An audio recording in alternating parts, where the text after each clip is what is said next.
Hello English 2 students, this is the second video for Part 2, Academic Vocabulary Terms and Concepts, Foundations of Literature, Unit 1, Part 1 for Carl Jung and Collective Unconscious. In the first video, I just introduced the terms 1 through 4 for Jungian theory. In this video, I'm going to go ahead and explain the terms themselves. Particularly, I'm talking about terms 2 through 4, personal unconscious, collective unconscious, and archetype.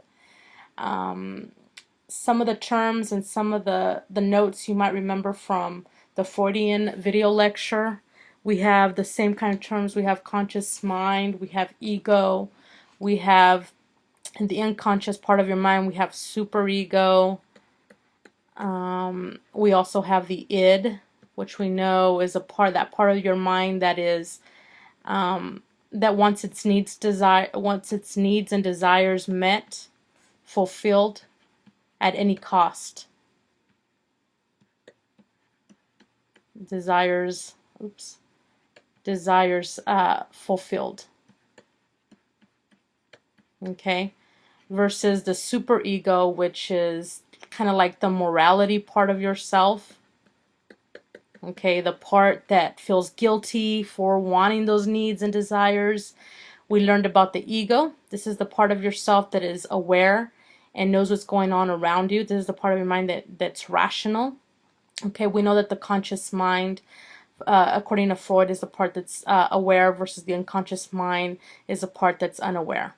We learned about Freud because we needed to understand the underlying ideas of his beliefs and in his theory in order to understand Jungian theory. Now, if you remember, I told you that Jung was Freud's pupil, and Jung was heavily influenced by Freud. However, they had a falling out because Jung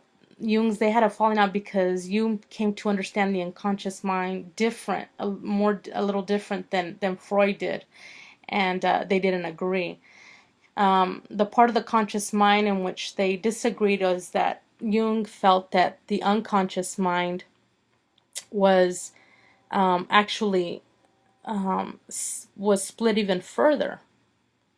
Okay, so he felt that the top half of the unconscious mind was the personal unconscious.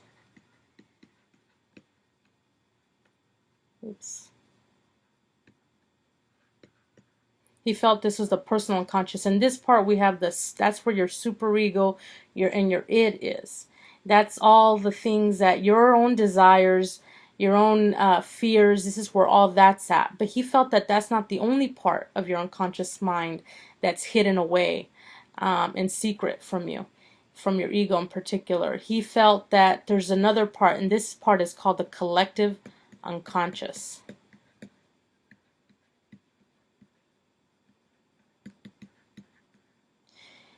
He felt that this was the part of your mind that is inherited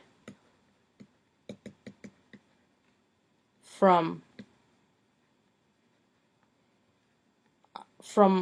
all human experience, from all humans, basically. This is the part that's in your DNA. And we're going to find out what's inside this collective unconscious in the second video for Jungian theory. So go ahead and take these notes down. As I mentioned, you already know some of these because of our Freudian lecture, but right now just go ahead and write them down and stop the video. Rewind if you need to.